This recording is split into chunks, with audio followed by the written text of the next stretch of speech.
Nigel Slater's haggis recipes as stuffing or seasoning. The Scottish delicacy is a beautiful thing early morning in a Glasgow hotel, and I seem to have won the breakfast lottery. The first meal of the day brings not only pork sausages bursting at the seams, but black pudding and a slice of haggis, too.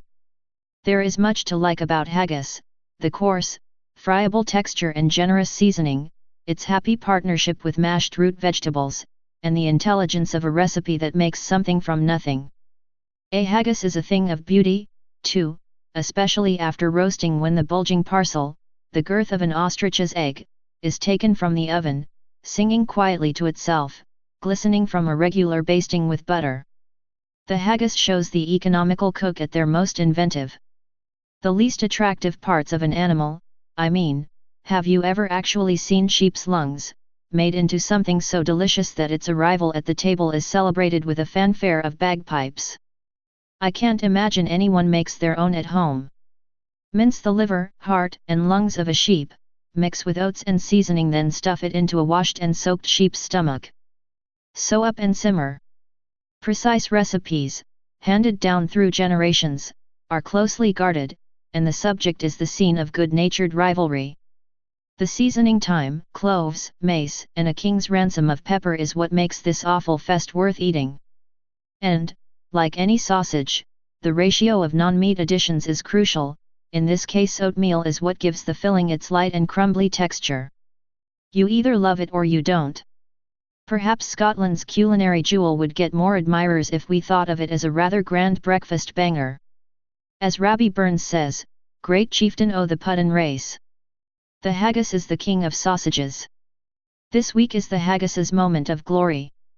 Thursday is Burns Night, on which the Scottish poet's life is celebrated, usually with the time-honoured dinner of mashed potatoes and buttered sweets and much whiskey. Rather than serving it whole, I have been using my haggis this week as a seasoning, first as a stuffing for a Sunday roast and, second, to scatter over sweet, snow-white scallops hot from the pan. The roasted haggis crumbled and toasted until lightly crisp and chewy, with a soft, buttery mash of root vegetables. Guinea fowl, roast swede, and haggis stuffing. A chicken will do if guinea fowl escapes you. Serves 4.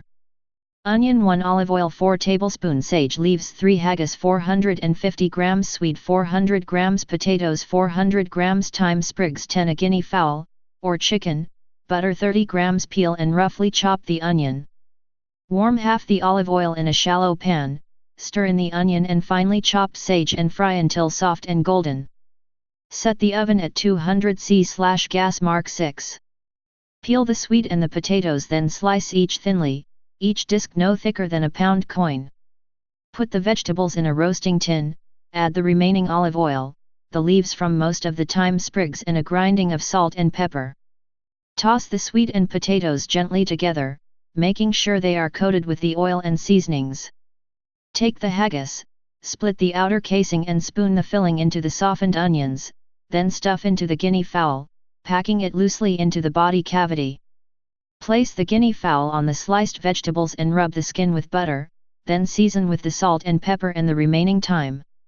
Roast for 50 minutes or until the skin is crisp and golden and the juices run clear. When the meat is pierced with a skewer at its thickest point, lift the bird from the roasting tin and place on a warm dish, covering it loosely with kitchen foil.